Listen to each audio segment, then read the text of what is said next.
जबरी गुमशुदगियों और मावरा अदालत कत्ल के खिलाफ एहतजाज करने वाले बलोच मुजाहिरीन इस्लामाबाद प्रेस क्लब के सामने 18 दिन से धरना दिए बैठे हैं। इन मुजाहिरीन का मुतालबा है कि इनके प्यारे जो जबरी तौर पर गुमशुदा किए गए हैं उनको बाज़ियाब किया जाए या उनके मुतालिक मालूमात दी जाए कि वो जिंदा है या नहीं, और अगर उनमें कोई किसी गैर कानूनी या रियासत मुखालिफ सरगर्मियों में मुलविस है और रियासत के पास उसके शवाहिद हैं तो उसे अदालत के सामने पेश किया जाए।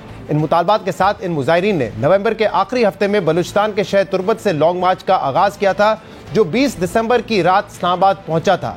बलूचिस्तान से आए मुजाहिरीन ने इन मुतालबात की मंजूरी के लिए हुकूमत को 7 दिन की डेडलाइन दी थी, जो 2 दिन पहले ख़त्म हो चुकी है, और धरना मुंतज़िमीन ने अब एहतजाज के तीसरे मरहले का ऐलान किया है।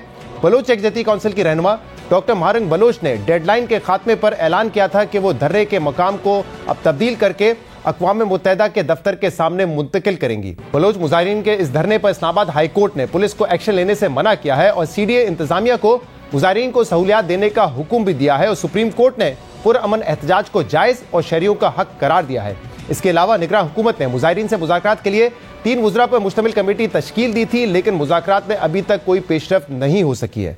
लापता अफराद का मसला संजीदा और नाजुक होने के साथ साथ एक पेचीदा मसला भी है। लापता अफराद के लवाहिकीन का दावा है कि उनके प्यारों को रियासती इदारों ने जबरी तौर पर गुमशुदा किया और बहुत से लापता अफराद को मावरा अदालत कत्ल भी किया गया। जबकि दूसरी तरफ एक राय ये भी मौजूद है कि लापता अफराद रियासत मुखालिफ सरगर्मियों और बलूचिस्तान में दीगर मुहिब वतन अफराद के कत्लो गारत में मुलविस हैं, और ये लोग असखुद रूपोश हैं और रियासती तहवील में नहीं हैं।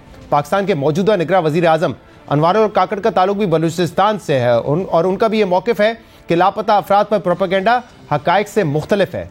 लापता अफराद के इस मुतालबे पर कि अगर किसी शख्स ने रियासत के खिलाफ कोई काम किया है तो उन्हें अदालतों में पेश किया जाए, इस पर कुछ रोज़ पहले निगरान वज़ीर आज़म अनवर और काकड़ ने कहा था कि हमसे कहा जाता है कि लापता अफराद को अदालतों में पेश किया जाए, मगर हम इन अफराद को अदालतों में कैसे पेश करें जब अदालतें ऐसे अफराद को सजा ही नहीं देती और वो अदालतों से छूट जाते हैं।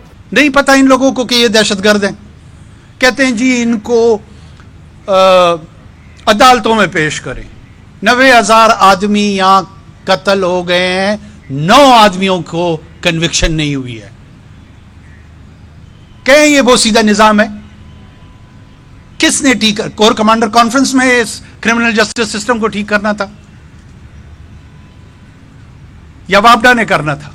ये मेरा काम नहीं था कि इन कवानीन को दुरुस्त करके उन टेररिस्ट को, कवानीन इसलिए होते हैं कि उनको कैफर किरदार तक पहुंचाया जाए, इसलिए नहीं होते हैं कि उनको लाइसेंस दी जाए कि वहां से छूट जाएं।